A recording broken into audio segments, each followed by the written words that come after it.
The next question comes from Anna Rao and would go to Mr. Zinke. Mr. Zinke, with the Iraq government under siege and extremists reconstituting in Iraq and joining forces with Syria, the Middle East is growing more unstable all the time. In light of this, do you think U.S. policy in the Middle East has been successful? And should we be doing anything differently? Well, I happen to have a little experience in Iraq because I was the deputy acting commander of special forces in Iraq. And I think it's an unprecedented failure across the board of our foreign policy. I can't think of an example where our position is better today than it was 6 years ago, including Canada. Our enemies no longer fear us.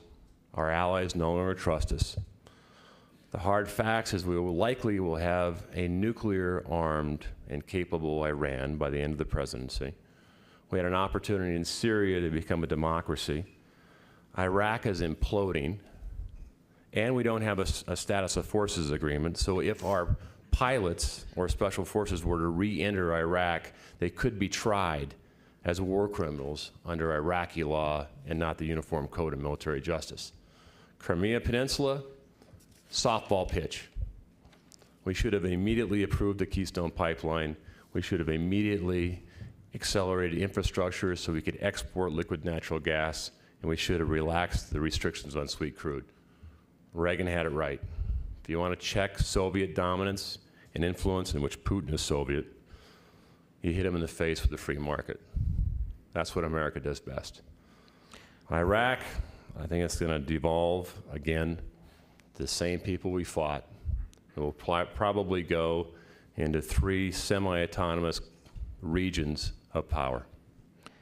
Mr. Fellows, your answer? Well, I think foreign policy has been kind of a disaster over the years. You know, you can talk about some of the situations that President Carter had been in. You talk about some of the situations that George Bush certainly has been in. You know, Iraq was certainly a war for oil. Afghanistan, you've got so many different factions in Afghanistan. We weren't going to control it anyway, and there's never going to be a central government, I think, that's going to last in Afghanistan. I'm kind of a Ron Paul supporter in that way because he wanted to get out of all these different foreign entanglements. I think it was George Washington way back when that talked about the fact that we were going to get ourselves in trouble if we kept going into these foreign entanglements. And sometimes it's the fact that we're supporting the wrong dictator.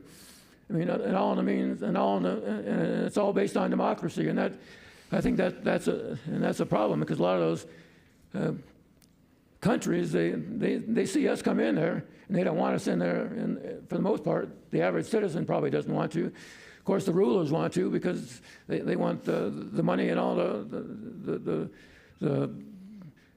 support that we're going to give them. So I think that certainly has to change. And in terms of war, it's Congress that declares war, and so we hope that Barack Obama simply follows the Constitution in that regard and notifies Congress and let them make those resolutions to declare war if we need to in the near future.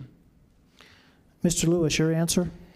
We need to do everything to protect the security of America, and the situation in Iraq is a serious situation. It could become a breeding ground for terrorists, and we need to support Iraq, but at the same time exhaust all diplomatic and political solutions that we can before sending troops into harm's way again on the ground. As I've traveled across Montana, I've heard consistently from folks that people want Congress and America to focus on the problems and challenges we have at home rather than nation building. And I think we should focus on fixing those problems, including the VA, the Veterans Administration, and keeping our promises to our veterans first before we send troops again into harm's way into another international conflict. Mr. Zinke, a response? Well, I think energy independence is a key to a great and prosperous foreign policy. I can guarantee you if America was energy independent, we wouldn't have to have 2-carrier battle groups in the Persian Gulf. My daughter's a Navy diver. My son-in-law is a Navy SEAL active duty. I don't want to see my kids and your kids fight on foreign shores for a commodity we have in North America. We could become energy independent, which we can do. It's a global game changer. It changes our strength, our power, our security, and it brings back manufacturing and domestic prosperity to this country. And we have every opportunity to do it. And it is about shale. It is about wind. It is about nuclear. It's about all the above.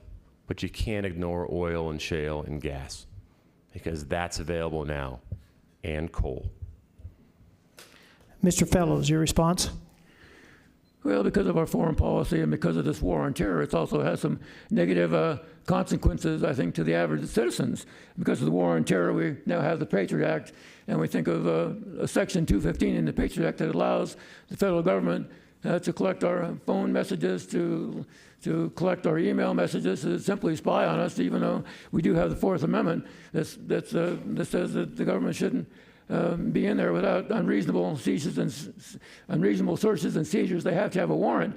You know, we've got the National Security Administration. Just because the CIA and the FBI couldn't talk to each other, we're spending $57 billion on that agency.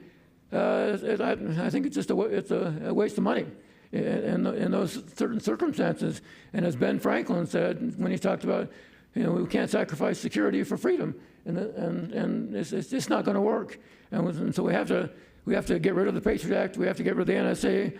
We have to get rid of the things like the National Defense Authorization Act, and get back to following the Constitution, and get us out of all these foreign Mr. entanglements. Fellows, your time is up.